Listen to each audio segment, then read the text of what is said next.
En fait, ce matin, il s'est réveillé. En se réveillant, il s'est rendu compte que tout le Kaboul, la cité Kaboul, a été prise par les talibans et que son agence avait dit qu'il fallait mieux qu'il reste chez lui pour 3 semaines ou 2 semaines. Mais on ne sait pas la situation comment c'est. Et pour qu'il ne soit pas dans l'agence enfermé ou quoi que ce soit, ou quelqu'un le tue sur la route, quoi.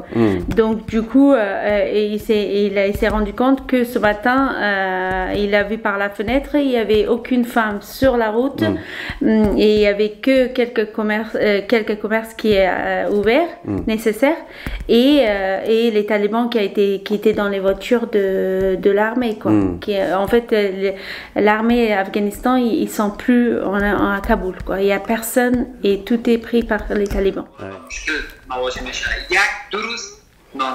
Ok, la vérité c'est ça en fait, c'est que comme je vous ai dit que la ville elle est devenue fantôme, il n'y a personne en fait, il y a quelques magasins qui sont ouverts. Si en fait par l'expérience d'avant d'arrivée des talibans, les gens ils ont extrêmement peur et que si on y va, on a peur de notre vie, qu'on se fasse tuer ou prendre des choses et qu'ils remarquent qu'est-ce que vous faites autant de courses et tout ça.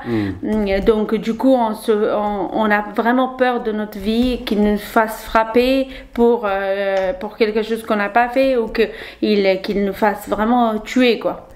Donc actuellement les gens ils ont tendance à rester chez eux, ils ont peur de leur vie.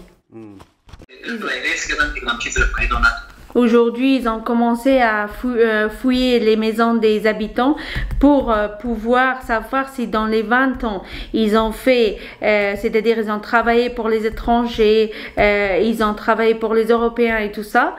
Donc tout ça, ils le prennent et ils le massacrent, mais comme jamais. Et donc du coup... les gens, ils massacrent les gens. Oui, les talibans. Ouais. Ils massacrent les gens qui ont déjà travaillé pendant les 20 ans qui s'est passé, qu'ils n'étaient pas là-bas. Donc pour savoir c'est qui a travaillé pour les Européens, les étrangers, qui nous ont donné la liberté, le pouvoir pour la démocratie et tout ça.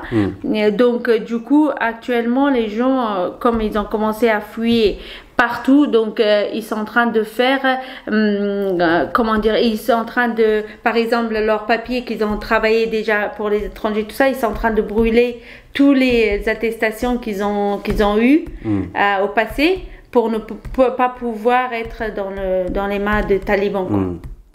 Tout le monde pourra pas sortir d'Afghanistan, mais au moins sortir les gens qui ont travaillé dans la démocratie, dans la liberté, dans les réseaux sociaux et tout ça, et au moins leur vie, ils sont très en danger. Ensuite, si l'Europe se tient entre les mains pour sortir tous les autres Afghans qui sont abandonnés, qui n'ont pas travaillé du tout dans les démocraties et tout ça, qui sont aussi, leur vie, ils sont aussi en danger. Il a dit que le truc c'est ça, c'est que la dictature de talibans est installée. Par exemple, cette tenue, je le mets jamais en fait. Je le mets jamais, donc du coup, ce matin, j'ai sorti, moi et mes frères, les tenues traditionnelles afghanes où les talibans, ils aiment bien. Ah oui. Donc du coup, on porte ça depuis ce matin.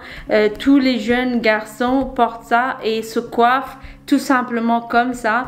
Et la seule chose qu'on n'aimait pas, c'est-à-dire de dire que quelqu'un nous dise de se coiffer, comment aller au centre commercial, comment manger, comment écouter de la musique et tout ça, quels sont les droits d'écouter quelle musique et tout ça, à partir de ce matin, il n'y a plus de tout ça en Afghanistan.